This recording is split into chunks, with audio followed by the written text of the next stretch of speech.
Assalamu alaikum wa rahmatullahi wa barakatuhu. Bismillahir Rahmanir Rahim, and welcome back to another episode of Ask the Alima. Thrilled to be here today. We've got loads of amazing questions from our viewers, which I will be going through one at a time and giving you some answers to all your wonderful questions. I hope everybody is enjoying the fabulous weather. I'm in London, so it's super hot today. Hope you guys are making the most out of it and it is uplifting everybody's moods, inshallah. So let's get started. Let's get cracking right into it today. If you do have any questions whilst the show is live, feel free to call in. It's always nice to hear from you. It's always nice to be able to hear the views and the concerns of our viewers, the questions you may have. And it's always nice to be able to connect with you all and answer your questions live on the show. But if you do want to remain anonymous and you don't want to call in, then you can send in your questions on WhatsApp and I'll be happy to answer them too. So thank you so much for all of those who have been listening to the shows and have been asking their questions, sharing the kind of situations that they find themselves in and they just want a little bit of guidance. I'm here for all of that to give you a little helping hand and a bit of advice from an Islamic perspective. Always, everything I say will always be in line with the Quran and Sunnah, because it is so important. Living in this country is so hard, it's so difficult to be able to find a balance, because you will have people on either end of the spectrum, people who will tell us something that is that is so black and white, but you won't know how to apply it. In this day and age, living in this country, you'll just be feeling more lost, more confused, and feeling like you'll never be able to get things right. And then there's the other side where people will give you advice, people will give you nasiha with thinking that they have your best interests in mind, but they do not understand that this advice that they are giving is far from the teachings of the Prophet sallallahu alaihi wasallam and far from what Allah would have wanted from us. And this is why it's important to get to be able to have access to people around you who have the knowledge, like myself and others that you may know who have knowledge, have the real knowledge from the Quran and Sunnah that can help you in a way that will make you feel empowered and closer to Allah and help you through your situations, inshallah. So let's get started. So the first question that we have today is it okay to marry your first cousin because of it can cause problems with child development? I'm just going to skim through them because some of the questions can be a bit lengthy. So are we allowed to marry our first cousin? So Islamically, yes, you're allowed to marry your first cousin. There's nothing wrong with that. But obviously, I'm not in the medical field. I don't know much about this, but I do know that there can be some issues when it comes to child development and things like that. But Islamically speaking, there's nothing wrong with marrying your first cousin, and as long as them two are happy. And I just do want to point out here, I do feel like it's very important to point out here that we do often find situations where cousins are forced to marry each other. That's not allowed. That's completely haram. Forced marriages in Islam are haram, and it's not something that is in line with what the Prophet ﷺ taught. The Prophet ﷺ never encouraged this. He always encouraged that both the husband and the wife should be happy to marry each other, and that it should not go ahead without the woman's permission. The woman needs to say that she's happy, and the man needs to say that he's happy to accept her as his wife and him as her husband. So this is a really important thing too, because whenever we do hear about marriage within families, we can have this cultural thing that does get involved as well, where people feel obliged to do it because their parents want them to. This isn't allowed to force your views on somebody, or force your desires on somebody so that they can marry for whatever reason and however it benefits the family. That should not be the case. It's not something that is aligned with Islam. But if you as a person, you're as a man or a woman, you like your first cousin and you're thinking, is this allowed Islamically? It is allowed. But in terms of research in child development, that is something that you would have to do and find out more from a professional in that field, inshallah. The next thing is, and by the way, forced marriages are real. It's a real thing that is still happening in this day and age.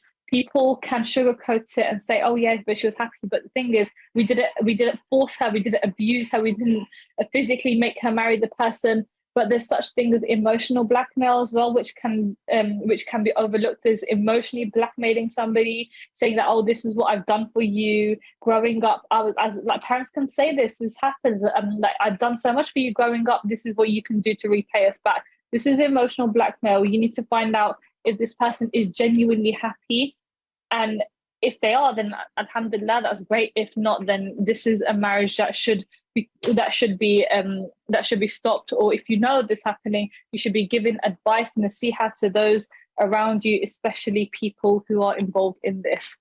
The next one is that we strive. So last week's session was all about striving for perfection in areas in our life, and how we can actually have a negative impact when we want perfection from our spouse, our children, in our career. Loads of areas that I did discuss in detail in the previous episode, so I'm guessing this one is about that.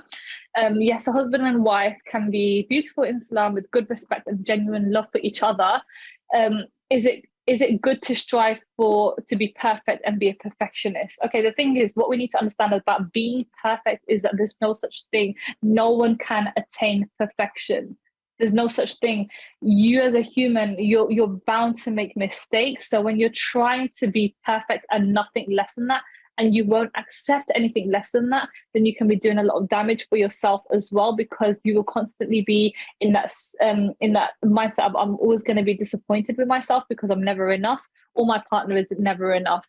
However, when it comes to pleasing Allah, we can strive for a really high level of trying to be perfect in worshipping Allah, because at the end of the day, Allah is perfect, and Allah has sent down a very perfect religion. Those are the only things that we're going to find in this life that are perfect. Allah, His messenger, and the religion, the deen was completed to perfection. Now, when we are striving and doing our best to follow our deen in the most perfect way, then we can find success, but also be okay with understanding that even Iman has its highs and lows, and you won't always be at a high level of Iman. You will have dips, but as long as you are striving to pick yourself back up again and connect with Allah subhanahu wa ta'ala, then that is the most important thing. Is it important to try and learn and remember small details such as a birthday or the first day you met someone? This is to do with relationships. Really good question here. Of course, it's nice to feel like, you have a person in your life who remembers the small details about you. If somebody remembers small details about you, you'll feel loved, you'll feel appreciated. But I'm going to get into this a little bit more, because often when we are in relationships, we're expecting these things. And I did mention a lot about expectations in previous episodes. And when these expectations are not met, we get very sad, and we almost feel like this person doesn't care about us, or they don't love us enough because they didn't remember these small details. Not everybody's going to remember the small details. Alhamdulillah, I would say I'm in a happy marriage. I love my partner loves me. We have a lot of respect within our home. But the truth is, I don't remember the first day we met. I can't remember. Even if you paid me to remember, I probably wouldn't remember. But that does not take away from the love and respect that we have for each other, and the fact that we want to become closer to each other all the time, and the effort we put in our relationship. I don't remember. Sometimes I even forget his birthday, but there's so many more things that I appreciate about him and he appreciates about me. It's just about what you want to be important in your relationship, but don't let these things be the most important things, because as long as they are a good person and they are trying, they are making a genuine effort to try and make you happy, then don't get deeply saddened by these little details that you're going to get caught up in. Otherwise, you'll constantly feel like they're never enough. Again, the perfection. But if they do make that effort, that's amazing. That's wonderful. You can express how nice it is when they do these things, how important it is for you. Of course, have these conversations. If it is something that makes you feel really loved, then why not feel loved in your relationship? That is also beautiful as well. But not everybody is on the same page. Communication is your key here. Next question. So I'm getting through them all. I hope you guys are all benefiting from this and understanding, and I hope they are clearing up doubts that may be in your mind too. The next one is, oh, this is a really, really good one. I'm quite happy that this was asked because it's a great topic to talk about. So, is it important to trust your partner, or how important is it to trust your partner if they work in an English society in England? To trust them, even if they work with, okay, so should you trust your partner in this country working with somebody from the opposite gender? Okay, I feel like let's break this up a little bit. This may go into the next segment of this episode, but inshallah, let's start on this. So, trust is important. There's no such thing as a relationship without trust, because relationships are built on trust. That's the foundation of a relationship. If you're going to go into this, let's start before marriage. If you're going to go into a relationship with a person who you cannot trust, you have doubts about, and they have broken your trust before marriage, you know that they're not a sincere person, don't marry that person, because going into a marriage with that person thinking, inshallah, they may change, or inshallah, they will do better, or inshallah, things will happen and I'll have a change of heart once I'm already in there, is not doing you any favors. Okay. So always take a step back and think, do I trust this person? Okay. Now let's talk about it from the perspective of a wife trusting her husband. As a wife in Islam, you have you have a husband. Your husband is there to provide for you. He's there to look after you. He's there to make you feel safe. Now, if this man can't do these things, now having trust in a person will also mean that they make you feel safe. Because if you can't trust them, you won't feel any safety with this person. Safety and comfort are things that we need to find in a spouse. Now, if you don't find this in a person and you feel like this person doesn't have the potential to give you that because of the things they're involved with, maybe they like to be around a lot of females. Maybe they like to go clubbing on a weekend. Maybe they like to drink. I don't know. But if this person doesn't have the potential to make you feel safe, then this person isn't for you. Because as a wife, you need to feel these things to operate at your best in your relationship. So, inshallah, I will talk more about this. So, I am going to break this up into little parts so that I can answer your question as best as I can. And hopefully, by the end of it, you'll have a lot more clarity on where you stand when it comes to your partner going out to work, inshallah. And you will feel more confident within yourself, more confident within your marriage. So, do stick around. And if you do have any questions, like I said, send them in, and I'm happy to answer them as best as I can. So I will catch you all after the break, but with the questions, do send them in on the numbers that are shown on the screen below, and I'll be happy to answer them on this show today. Assalamu alaikum wa rahmatullahi wa barakatuhu.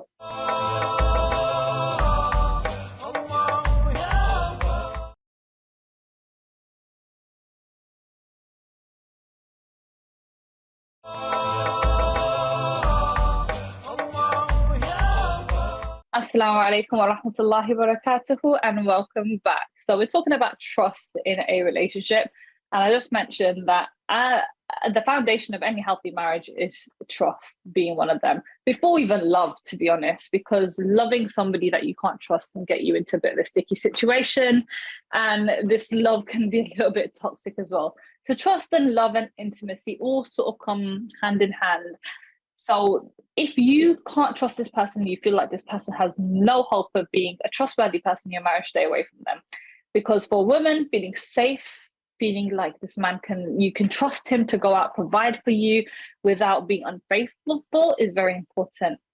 Now let's talk about it from a man's perspective. A man, he has a sense of pride over his woman. And if he doesn't, then, not much of a man. But a man should have a sense of pride over his woman. And if he's constantly doubting her and thinking, I can't trust this woman to do basic things like go out to the shops and buy milk and bread, or go shopping with her friends, or simple things like go to her parents' home on her.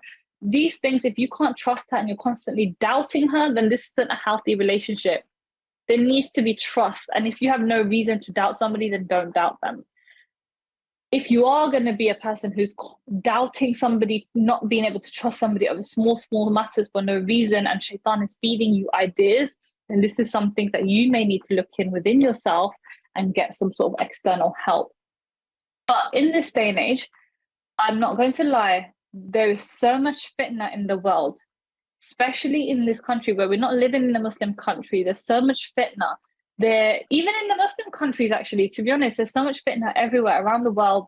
And this is a sign of the day of judgment, where there'll be more fitna, there will be, shaitan will be able to get to us so much more easier through so many things. We're in a world of nudity being the norm. Haya, modesty has gone out the window. Men don't lower their gaze like they used to. Women don't cover like they used to. It's not even that we can blame one or the other. It's a joint thing that we all need to pay attention to. We can't just shift the blame on the opposite gender. But however, we do need to understand that within our relationships, okay, if you are living in this country, your husband will have to go out to work for you. Okay, unless he's working at home or he's got the option to work from home, or maybe he doesn't want to do that. Maybe he does want to go out to work. Unless he has given you a reason to not trust him. For example, he's got a habit of talking to women. He's got a habit of not lowering his gaze. He's got a habit of breaking your trust when it comes to being around or interacting with the opposite gender and overstepping boundaries. Then understandable, there needs to be a conversation that needs to be had before going into a workplace, letting him know what you're comfortable with, what you're not comfortable with, and actually saying that, no, I'm not comfortable with this. This doesn't make me happy. And I would like for you to find a better place to work unless you basically get your act together. The second thing is, now, if he hasn't given you a reason to doubt him and not to trust him, then trust the guy. Trust the guy. He's a good person. We shouldn't let shaitan just plant these seeds in our head, because what we will do is we will project them into our relationship. These thoughts become things that we say out loud, and the things that we say out loud can cause a drift between the couple. So if he is going into work, you can express the fact that this is something that you're not overly comfortable with there being. Imagine there's like loads of women in the office and he's like the only male, and he's a kind of a catch, and he's a friendly guy, and and there's loads of women around him. Then you can let him know, as you his wife, that these are the things that I wouldn't be comfortable with. Are you able to respect that? And if he says yes, then that's great. You have no reason to doubt him. You should trust that, especially if he wants to make you happy, if he cares about the relationship and his deen, if he's a God-fearing person. Okay, but now if you know that he's and I wouldn't, and now if you're in this situation as a wife, I wouldn't go and keep checking his phone, checking in on him, calling him around the clock because you're acting on doubts, because this isn't doing you any favors in your relationship. You're constantly acting from a place of doubt. Now, there's no trust there. You need to trust that he will do his part, and you need to trust that you've communicated it well and that he respects you enough to be able to fulfill that for your relationship. Now, if it's the other way around and the husband is worried about the woman going into work, the same thing. If you have married a woman who is modest and has never given you any reason to doubt her, and she's not going into the workplace half naked, she's covering up, then there's nothing wrong with that. There's nothing wrong with that. And this is why transparency is very important in marriages, because if there is something that did take place in a workplace, and maybe it wasn't your fault, but maybe something happened, an incident happened, something did take place, it's really important that you should let your partner know if it's something that you feel like they should know about. Because when we hide things and then they come up later on, then we can feel like, oh, their partner may feel like, oh, well, what else was he lying about? What else was she lying about? What else was she not honest about? And then it can become something bigger. And then they start digging, and we start digging into the other person's work life and other relationships and everything else to find more information. And it will never be enough, because we'll always have these doubts playing on our mind. And the information that we get, or whatever we feel like we found out, we'll just be like, well, there's always going to be something more that I don't know about. So this is why transparency in your relationship is very important, because and you know what, at times when you're transparent with your spouse, they can turn around and be like, oh, see, this is why I didn't want you to work here. But long term, I'm talking long term, because relationships are very long term. It will help you later on when you're transparent, because they will feel like, okay, this person, my spouse was honest with me from the beginning. I respect that. This is how we create relationships of trust and respect, not by hiding things and being not honest about things and brushing things in the carpet.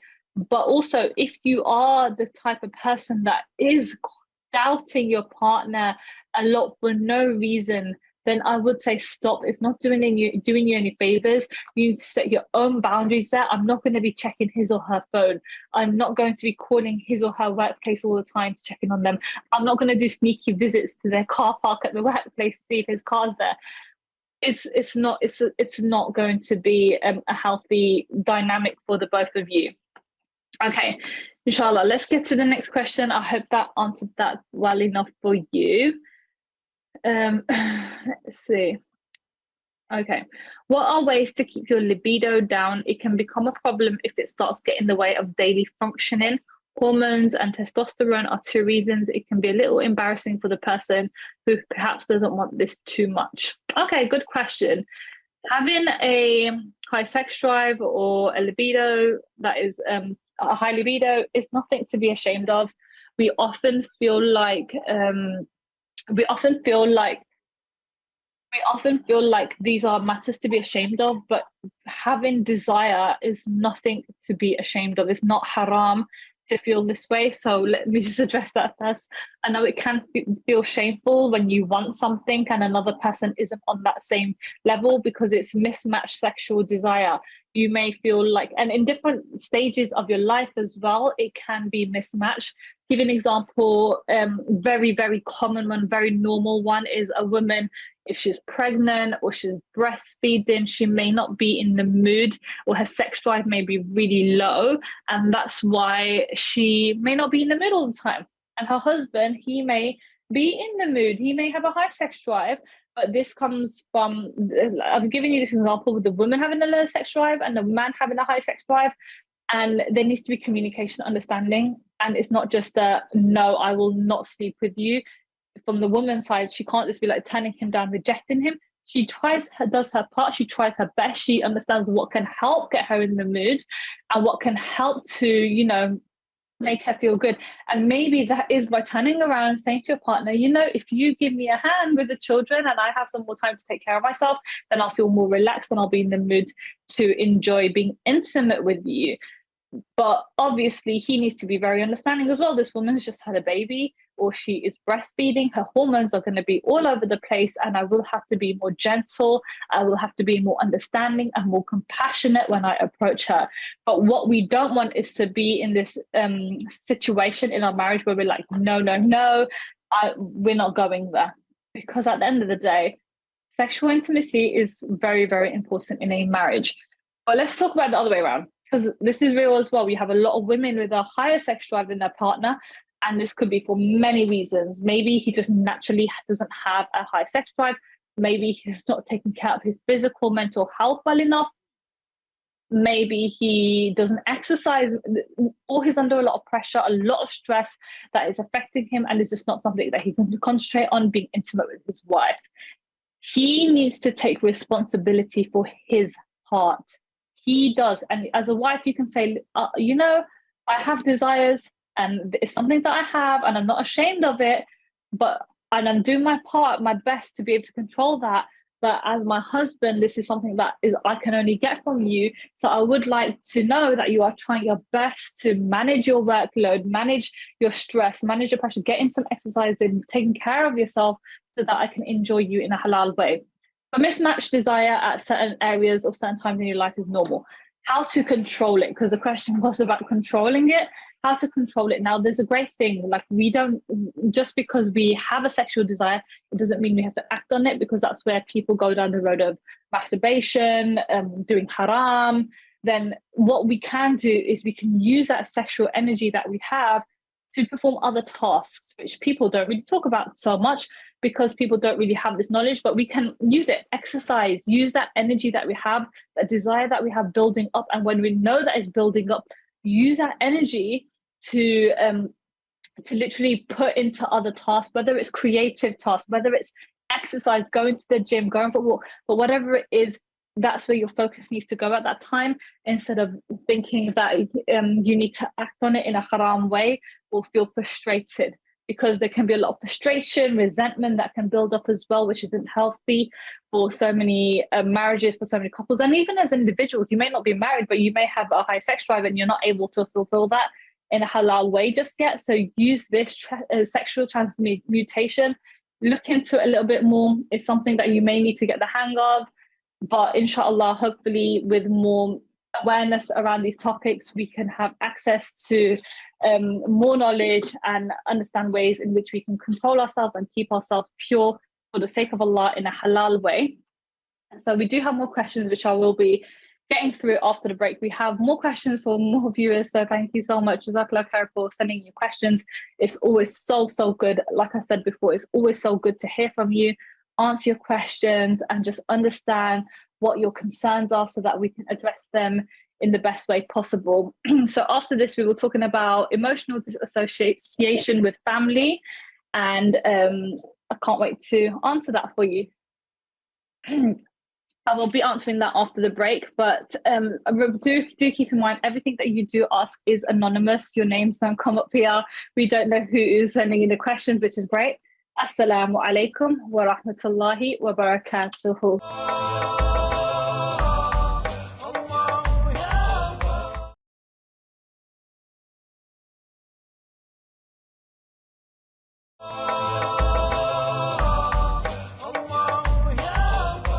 Assalamu alaikum wa rahmatullahi wa barakatuhu. Bismillahir Rahmanir Rahim. So our next question from our viewer today is about depression and emotional disassociation with family.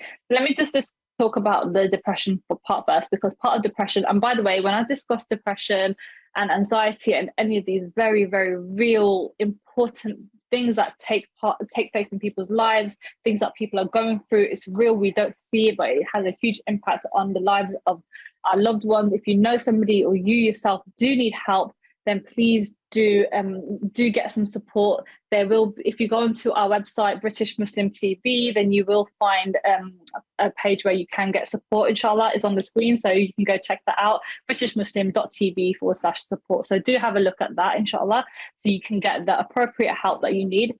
And it's really important that you are getting help and you're not suffering alone. You're not struggling alone, because depression, anxiety, all of these mental health illnesses that are so normal, so common, that are so everywhere around us, people are struggling and we don't even know it. And it's really important that you don't do this alone and you don't feel like there's nothing out there for you and you're in the place of being stuck.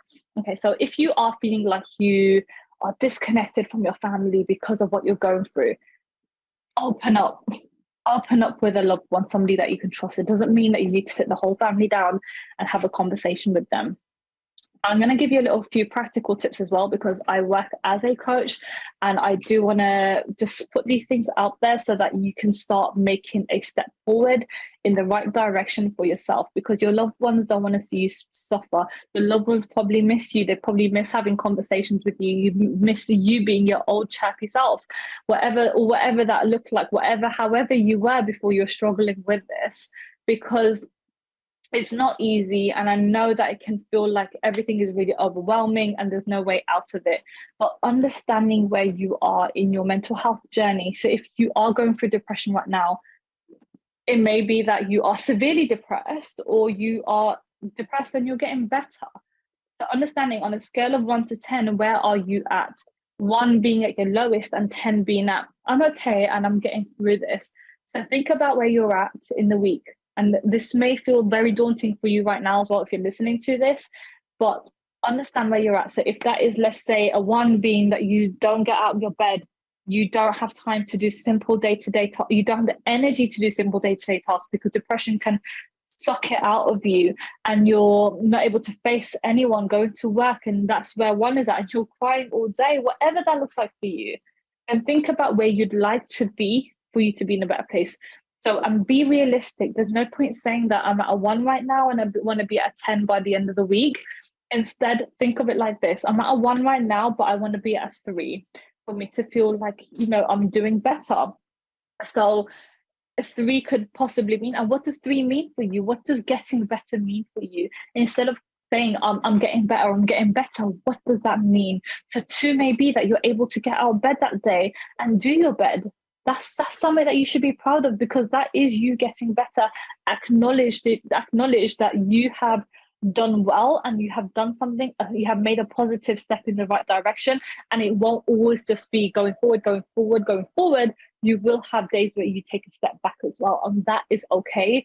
Be kind to yourself, be accepting of where you're at, but also make that intention that you do want to feel better and understand what those actions are.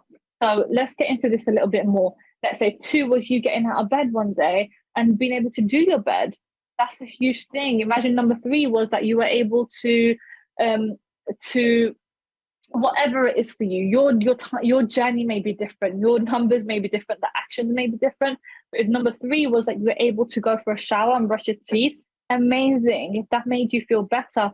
If number 7 was you were able to get out, get some fresh air, talk to a friend, that's great. So you think about where you're at, where you want to be. And if you can, and if you're ready, then talk about it with a family member, a friend, somebody you trust. It doesn't even have to be somebody who you're extremely close to, like, for example, your parents, because you may feel like it may worry them, but talk to somebody you trust will give you good advice, that will have your best interest at heart. Don't do it alone. You don't need to have it together all the time. We don't need to put a mask on for the world to say that we've got it together. It's really important that you're honest with yourself about where you're at and what you need, because what another person may need, what a man may need, or what a professional may need, or what you may need as whoever you are. You may be a mother that's going through this, and you may need extra support with your children. And if that's what you need, then that's what you need. And if that's not available, then it's really important that we find ways to make that available for us and open up doors for us, inshallah. So we do have so I hope that did answer your question. But like I said, there's only so much detail we can go through without knowing your exact situation. So do reach out to those who can give you the support you need. The next question we have, thank you for your kind words to the next person who sent in the question, much appreciated. You are not disturbing us with your questions. We love your questions so that we can answer them. What is the ways for a revert Muslim woman or Muslim in general can help others, such as a Muslim hijabi in summer days during the warm days? Would a simple "you're right, you're okay" is that good to ask? Okay.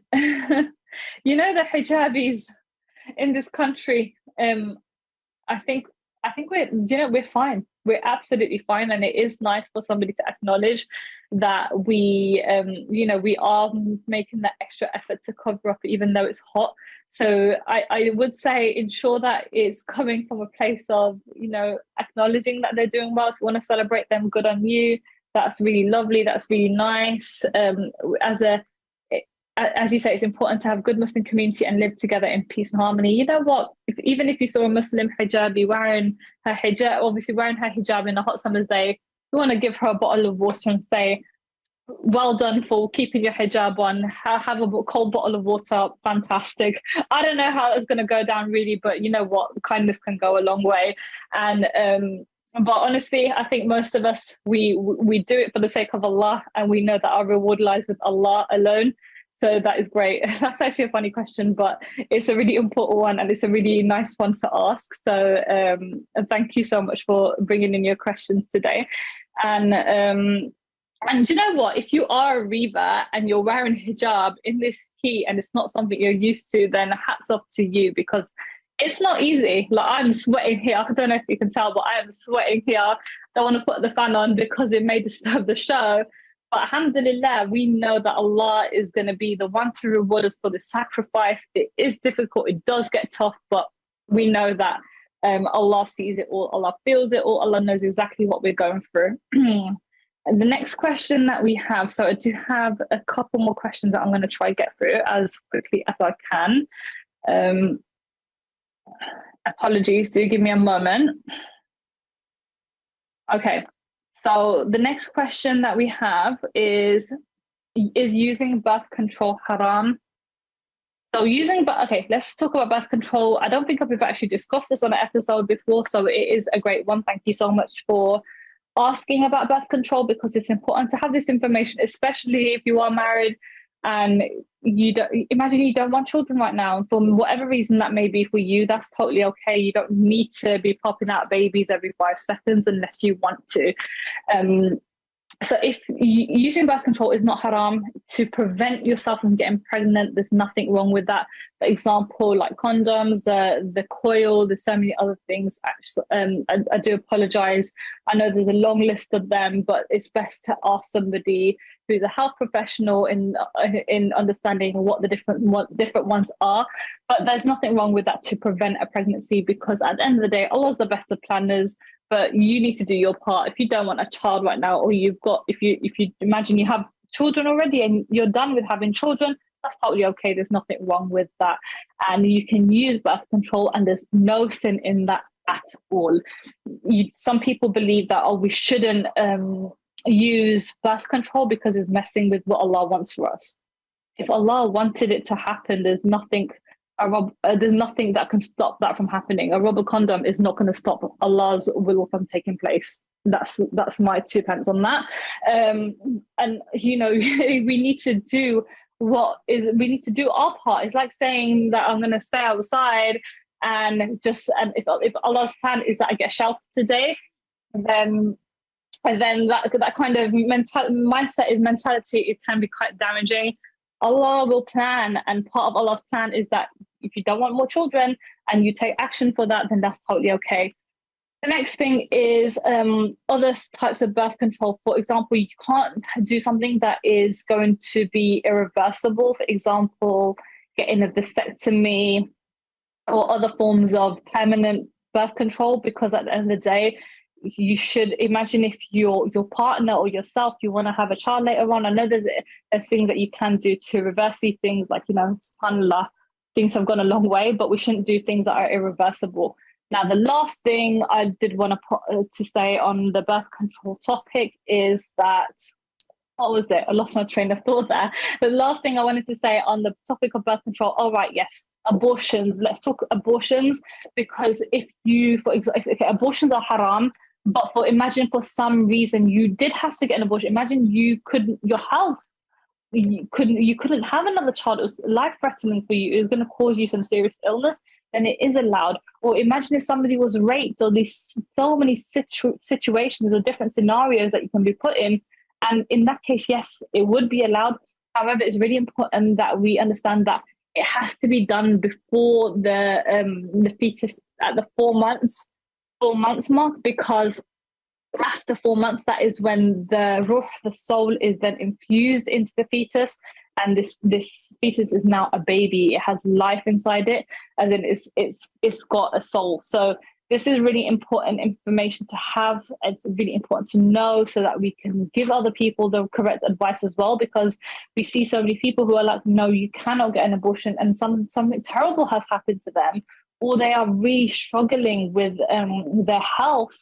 But Allah is merciful. Allah is so kind. Allah is so merciful.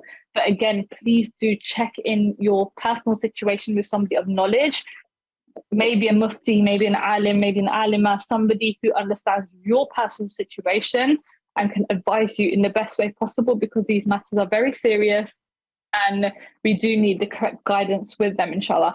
So I hope that answers your question about birth control. There's a lot of things to consider there about birth control, but all in all, no, birth control is not haram. And people who do say it's haram because of whatever reason they have, just know that Allah is merciful and Allah is very, very understanding of our needs as humans and what we are capable of. So I shall speak more about the rest of the questions after the break, inshallah. Assalamu alaikum wa rahmatullahi wa barakatuhu.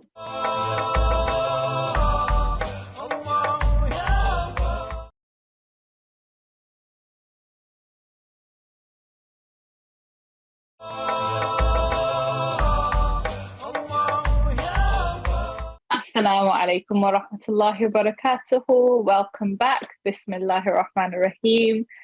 And so our last part of this episode today, I feel like we've gone through a lot of good questions. Thank you all so much for you will make this show what it is when you send in your amazing questions and you come with your great topics for me to talk about.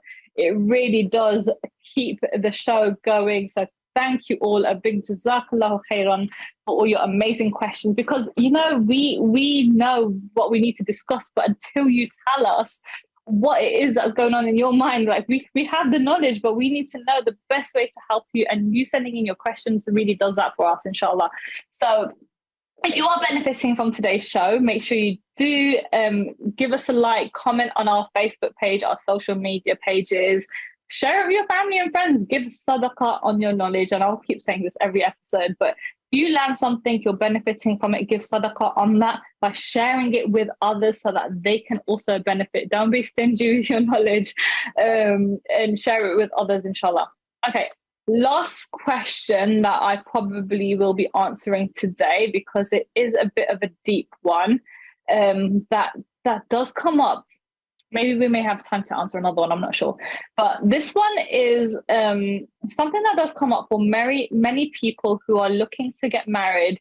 These conversations can arise and can cause a lot of drift before people have even, even get started on their relationship. So the question is, my future spouse wants to know about the past relationships I've had with the opposite gender, and I don't want to disclose. Okay, so this really ties in well with what we were talking about earlier about trust, and if you can't trust the person. So your future spouse, okay, this person isn't your spouse yet, but they want to know about the relationship. Okay, there's this part of this that is, okay, if this is a man who wants to know about the female's past relationships, that he needs to question and ask himself, how does it benefit me? How does the knowledge benefit me?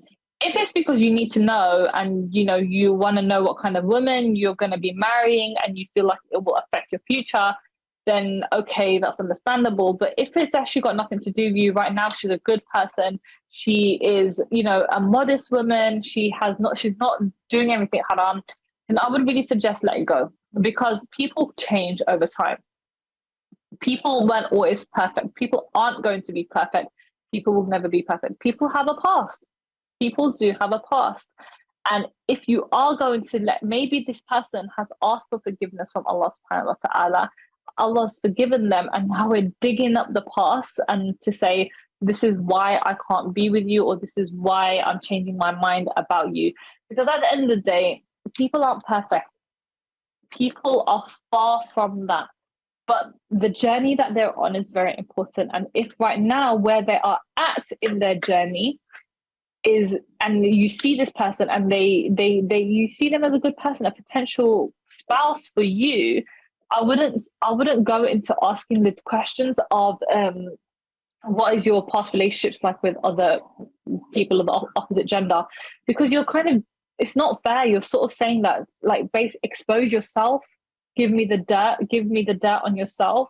And this person may have taken a lot of time to move past that, whether or not they haven't. And it's none of your business as well, because you're marrying the person for who they are now. Obviously, yes, it is important to understand the kind of journey that your spouse has been on, but these things need to be made very clear that this is where I was at. It's taken me a long time to move past this, or I've made a lot of effort to move past this. I've sought forgiveness from Allah subhanahu wa ta'ala. Now, if this person looks at you and says, well, I don't want you because of your past, then this person was never meant for you anyway.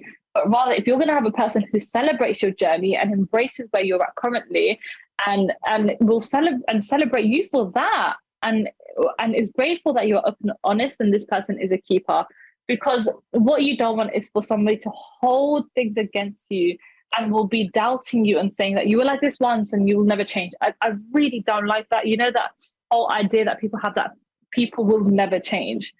It's not fair. Like, imagine Allah done that to us. We committed a sin and Allah was like, yeah, I'll forgive you, but I know you're never going to change. No, Allah wants us to do better, and we should have that same desire for other people, that yes, I trust that you're going to do better, especially if they haven't given us a reason to doubt them. If you know that digging into your future spouses or spouses past is going to cause issues for you, where you're in constant comparison with the people that he may or she may have been with, then don't ask, because it's not going to do you any favors. This knowledge isn't beneficial for you. If where you're at in the present, where this person, your spouse is at in the present, is at a good place, then be grateful to Allah for that.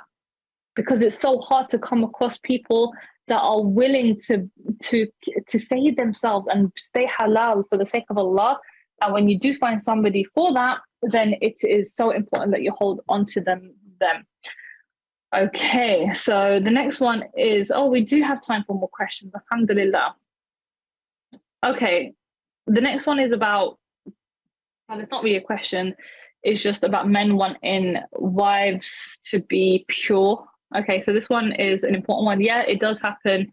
I think this may be from the same person who asked the previous question. So men wanting women to be pure before they marry. So men wanting a virgin. I understand it. I do understand that. And if you are somebody who has kept yourself pure and you want the same for a woman, then that's totally fine. But before I get into that, if you're a person, imagine I'm just gonna say, if you're a man, let's say, I'm gonna give you this, it's just an example. It's just an example. If you're a man who wants a wife who is pure and a virgin and somebody who has covered up from head to toe and saved herself from all sorts of haram, and you yourself are not doing that, you're not doing that. You are asking for pictures from girls without hijab. You're doing things, you're doing haram, and you know what's haram. You know, if you wouldn't like your future spouse to do this, then, and I would expect them not to do that, then you can't be doing that yourself, because we're in a society where people say, oh yeah, but I didn't go the whole way. I didn't go the whole way. I didn't do the full haram act of having sexual relations with this person. But the build-up of everything you were doing with this person was basically sexual. It's haram. Having indecent conversations with this person was haram. It was breaking like the trust of your spouse or your future spouse, because if you don't want that for them and you're saying, well, I haven't done any of this, well, yeah, you have. You did act indecently, and you cannot expect that what you desire in a person is something that you're going to have in yourself first. If you can't keep yourself pure and halal, then you cannot be saying, I only want this person. Fix yourself first and then look for that, because what you are is what you will attract. And it's just unfair, and it's kind of weird to want that if you don't even respect that boundary in your own life.